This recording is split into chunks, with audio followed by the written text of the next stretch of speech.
नमस्कार दोस्तों, स्वागत है आप सभी का आपका अपना YouTube channel every topic GK में। आज मैं 4 फरवरी 2024 का करंट अफेयर्स जीके लेके आया हूं।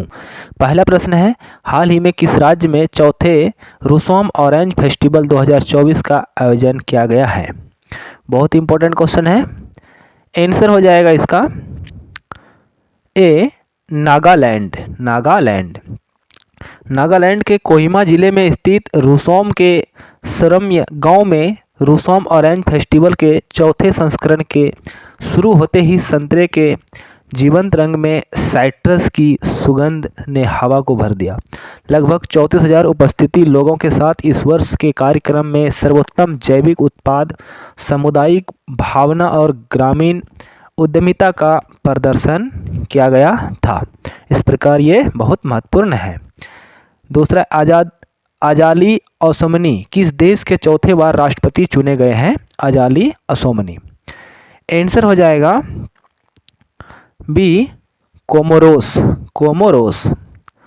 एक विवादित चुनाव प्रक्रिया में कोमोरोस के राष्ट्रपति अजाली असोमनी ने 63% वोट के साथ चौथे कार्यकाल के लिए जीत का दावा किया है, जैसा कि चुनावी निकाय सैनी ने घोषणा की है। हालांकि विपक्ष ने मतदान का बहिष्कार करते हुए इसे कपटपूर्ण बताया। कोमोरोस हिंद महासागर में अफ्रीका के पूर्वी छोर पर उत्तरी मेडागास्कर और उत्तर पूर्वी मोजाम्बिक के बीच स्थित एक द्वीपीय देश है। इसकी राजधानी मोरोनी है और मुद्रा कोमोरियन फ्रैंक। अगली क्वेश्चन, वित्त वर्ष 2024-25 के लिए अंतरिम बजट में राजकोषीय घाटे का लक्ष्य क्या रखा गया है? राजकोषीय घाटे का लक्ष्य, ये बहुत इंपॉर्टेंट क्वेश्चन है आगामी लोको पायलट के लिए। आंसर हो जाएगा सी, सकल घरेलू उत्पाद का 5.1%। उत्तर भारत का पहला मानव डीएनए बैंक कहाँ बनाया जाएगा? उत्तर भारत का पहला मानव डीएनए बैंक, बहुत इंपॉर्टेंट है। आंसर हो जाएगा ए, बनारस हिंदू विश्वविद्यालय में। बनारस हिंदू विश्वविद्यालय बीएचयू में उत्तर भारत का पहला मानव डीएनए बैंक बनाया जा रहा है।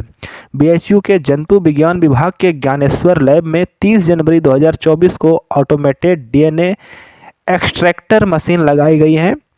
ये मशीन मेक इन इंडिया के तहत पूर्ण रूप से स्वदेशी है। ये मशीन किसी भी जैविक सामग्री यथा खून, लार, बाल या फिर किसी टिश्यू से डीएनए निकाला जा सकता है। इसकी सहायता से एक बार में करीब 32 नमूनों से 30 मिनट में डीएनए अलग कर सकती है। इसके द्वारा हर व्यक्ति की मेडिकल हिस्ट्री का ब्यौरा एक ही क्लिक पर डॉक्टर के सामने होगा। इससे होगा फ़ायदा ये कि मनुष्य का कितना बीमारी है, क्या बीमारी है, उस तरह से डॉक्टर उसको ट्रीटमेंट दिया जाएगा। भारत के पहले बीच साइड स्टार्टअप फेस्ट का आयोजन कहाँ किया जाएगा? आंसर हो जाएगा इसका सी, मंगलौर। पहला Mangalore beach side startup fest 16 से 18 फरवरी तक आयोजित होने वाला है, जो इस क्षेत्र के उद्यमशीलता परिदृश्य में एक महत्वपूर्ण उपलब्धि है। उभरते उद्यमों के पोषण और प्रचार पर ध्यान देने के साथ यह कार्यक्रम मैंगलोर में बढ़ते स्टार्टअप परिस्थितियों की तंत्र के लिए उत्प्रेरक बनने का वादा करता है। उभरते तकनीकी परिदृश्य के अनुरूप उत्सव में कृत्रिम बुद्धिमत्ता, एआई, बौद्धिक संपदा अधिकार और प्रौद्योगिक हस्तांतरण जैसे अत्याधुनिक विषयों पर समर्पित सत्र होंगे और इस पर गहराई से रिसर्च और चर्चा होंगे, जिससे देश में प्रगति आई टेक्निकल के रूप से। अगले क्वेश्चन, हाल ही में जस्टिस प्रदीप कुमार श्रीवास्तव किस हाईकोर्ट के प्रमुख न्यायाधीश बने हैं? बहुत इंपॉर्टेंट क्वेश्चन है ये। आंसर हो जाएगा B, Jharkhand high court. Jharkhand high court के एडिशनल जज प्रदीप कुमार श्रीवास्तव को शुक्रवार को acting chief justice S Chandrashekhar ने अस्थायी जज के रूप में शपथ दिलाई। 31 जनवरी को केंद्र सरकार ने एडिशनल जज प्रदीप कुमार श्रीवास्तव को झारखंड हाईकोर्ट के अस्थायी रूप से जज के पद पर नियुक्त किया था। इस संबंध में विधि मंत्रालय ने अधिसूचना जारी कर सभी को जानकारी दिया।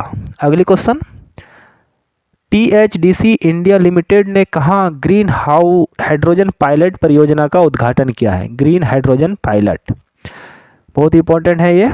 आंसर हो जाएगा डी, ऋषिकेश। ऋषिकेश।